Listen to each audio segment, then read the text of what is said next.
Салам достор, бүгін біз Қырғыздың бешенесіне жарты деп жаңған спортшы сұлу қызыбыз Кальмира Билімбек қызы туралы айтып бермекчибиз.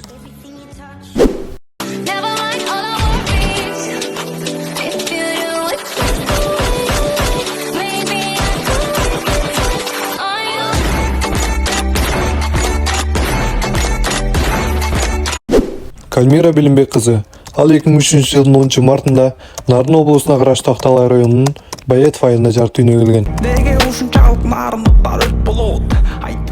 Жөнөкөй үй-бүлөдө чоңоюп бала кезинен тартып спортко ызыгып, айылдагы жөнөкөй залдан дүйнөлүк ареналарга чейин чыккан. Кальмира Билимбек кызынын спорттук жетишкендиктери 2019 жыл өспүрүмдөр арасында дүйнө чемпионатында күмүш медаль тагынган. 2021 жыл Башкорстандын Уфа шаарында өткөн жаштар арасында дүйнө чемпионатында 55 кг салмак категориясында финалга чыгып, Беларустук Алисия Гетманова менен беттешип, 6-7 эсебинде жеңилип, күмүш медаль тагынган. Ошол эле жылы 2021 жыл Казан шаарында өткөн көз карандысыз мамлекеттер шериктештигинин оюндарында 55 кг салмак категориясында алтын медальды жеңип алган. Финалда россиялык Александра Скренкону жеңген.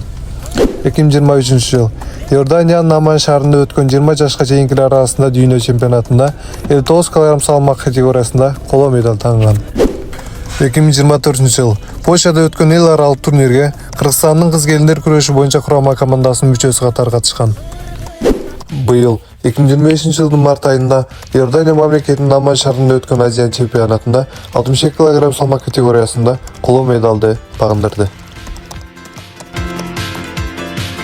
Кальмиранын эркин күрөшкө келип калышына анын атасынын салымы аябай чоң.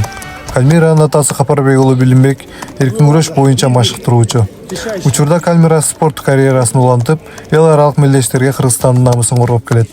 Үй-бүлөлүк абалы турмушка чыга элек. Достор, Кальмира жөнүндө биз айтпай кеткен маалыматтарды билсеңиздер, комментарийге жазсаңыздар болот. Жана ошондой эле кыргыз спортчуларынын жеңиштерин же болбосо видеолорун көрүш үчүн биздин каналга катталып, коңгурочону басып коюңуздар. Ал эми Кальмиранын жердештери болсо, Нарындыктар алга деп же болбосо Кыргызстан алга деп жаза кетебиз.